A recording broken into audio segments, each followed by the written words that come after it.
I mean, I wouldn't say it's frustrating. Obviously, you wanna hit every throw that you put out there.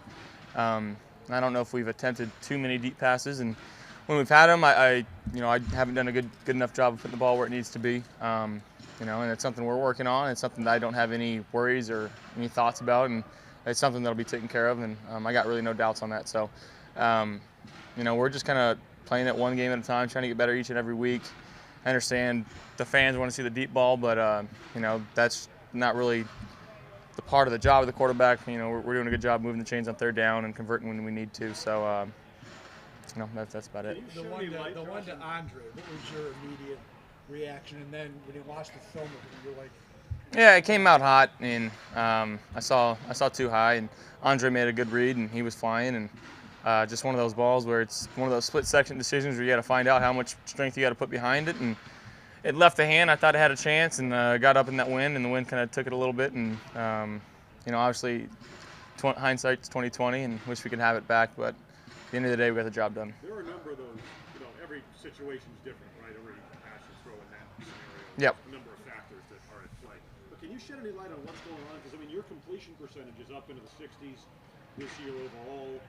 From a fundamental standpoint, can you explain maybe what's going right and what's going wrong relative to getting the ball down the field? I mean, we've got the concepts in. We got the guys that can run it. Ultimately, it's up to me to put the ball where it needs to be put. So, I take full responsibility for all that, and it's something, like I said, we're working on it, and I've got no worries or doubts that it'll be fixed. And we got a lot of guys that come in ready to work each and every day, and so we'll get on the same page. How much does that limit the offense from do you feel like it limits the ability to stretch the field? No, not at all. Because you haven't hit? Nope. is there a percentage of that that's still kind of working with an entire new group of wide receivers, essentially? I guess you could say that, but at the end of the day, the ball's in my hand. I got to figure out, angle of departure, the speed at which the guy's running, where other guys and defenders are at, and put the ball where it needs to be, and allow ourselves to get a chance to go make a play. And obviously haven't been doing a good enough job with that if I'm getting all these questions. Josh, where do you feel you are on the spectrum of diagnosing stuff pre-snap? Dave's just referenced, your diagnosis last week when you get booth on the crosser, change the protection and all that stuff. From the time you talked to Chris Sims about your first start against the Chargers when you said it was a scramble, to maybe where you are now, where are you on that spectrum of diagnosing pre-snap? Yeah, I feel like I've seen a good amount of football in my first year, and I think being in the same system, the same protections, understanding where my answers are, understanding where I may not be protected, I think that's where I've really improved this offseason. I'm not going to say I'm there yet, and there's still a lot to learn, a lot to see. I haven't seen everything in the game of football. I don't think anybody has, but each week is going to present a different opportunity, to learn, and a different challenge for me to go up there and make the right protections and get ourselves in a suitable position where we can make a good play. And then taking that a step further, how does that impact you personally, just from a confidence standpoint of, I put the time in for preparation, here it is, I'm calling it, and I know I'm right, kind of thing? No, that when you can go back there as a quarterback and be comfortable in what is called, you've got a clear vision in your head of what the route concepts look like, and then you don't have to worry about the protection once you get it right, and you know where your answers are. It allows you to play free, very confident, and our front five's been doing a good job of holding up and protecting thus far, and I don't see any reason that wouldn't continue. Josh, we've seen some inconsistencies and lulls in games with the offense. Through 6 games, have you noticed any sort of pattern develop as to what maybe leads and why those moments are happening? We've done a lot of self-scouting and, just kind of shooting ourselves in the foot, whether it's a mental error, it's me not, making the right decision at the line of scrimmage, pre-snap penalty, something like that. It's really not what the other team's doing. We got to go out there. We got to execute our stuff. We've got a good enough game plan with Coach Dable, and we're very well coached, and we're a smart and tough team. And I truly believe that, and I think that as long as we don't shoot ourselves in the foot, I make the right decisions, we put the ball in our playmakers' hands, I think that's where we're going to find our success. If you clean those things up, how much bigger steps forward do you think this offense can take? I don't really like looking ahead like that. We're just trying to improve, come out here and get better each and every day, working on things we need to work on. like I said, each game presents a different opportunity and a different challenge. We got a good one this week, and it's a really good Eagles defense that we're going to be playing.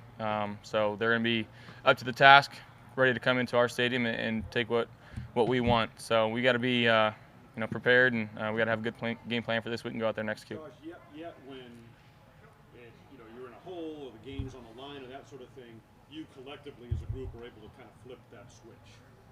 What goes into that, and what prevents it from happening?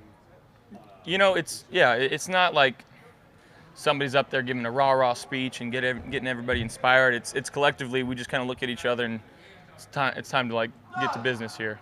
So our defense has been doing a good job. They're doing a great job over there. You guys are awesome. You guys are awesome. No, they've been doing a good job of keeping us in the game. We've been able to kind of execute in the fourth quarter, and I think that's due to the preparation that we have, how we practice, all the situations that Coach McDermott gives us in practice, and it's just the group of men that we have. We truly do have a special group here, and we care about each other, we lean on each other, and I think that's when it matters most in the fourth. John, before week one, Sean said that the team was looking to develop an identity on offense. Now entering week 6, do you guys feel like you have an identity, and if so, maybe where is that? Yeah, I definitely think we got an identity. I think we've got a lot of room for improvement as well. We still haven't played our best game collectively as an offensive unit, really as a team for that matter.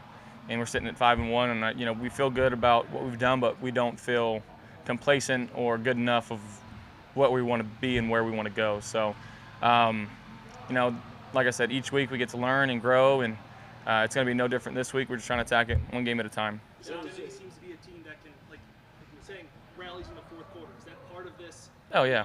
Kind of being able to, that's our identity a little bit. We're going to play close games, and then we believe that we're going to pull it out. Yeah, this is a team that's going to play for 60 minutes. We're tough, we're gritty, we're Buffalo. And I think our front office, Bean and Joe have done a good job of putting the pieces around us, and just a really good collective group of men that really care about each other and what we do.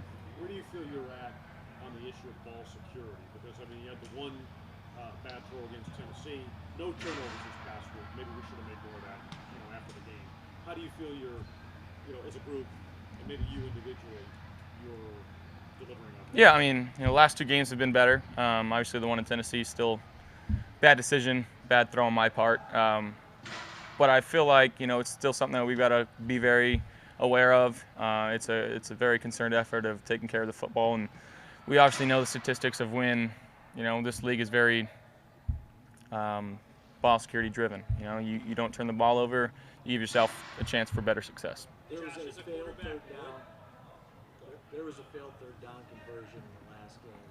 Cole Beasley came off the sideline, chucked his helmet on the ground. Afterwards, he said his competitive nature probably got the best of him. Yeah. What have you learned about Cole Beasley since?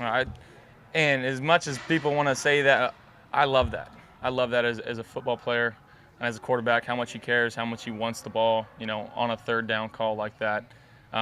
He's someone that's got a lot of trust in me. I've got an extreme amount of trust in him. That's going to continue to grow and continue to get better. He's a very smart, savvy football player. He finds a way to get open. He's a great teammate. I don't think there's anybody on this team that can say a foul word on what Cole is and who he is as a person, how he plays this game. So he's one of those guys, like I've said, it's humongous for us in the locker room. To be in that receiver room and be a leader, and then to go out there and wear his emotions on his sleeve, there's not much more that you can ask there for that. Do you like that because that's who you are? Yeah, absolutely. Josh, so as a quarterback, you go against the corners on the other teams. Tre'Davious White, AFC Defensive Player of the Week.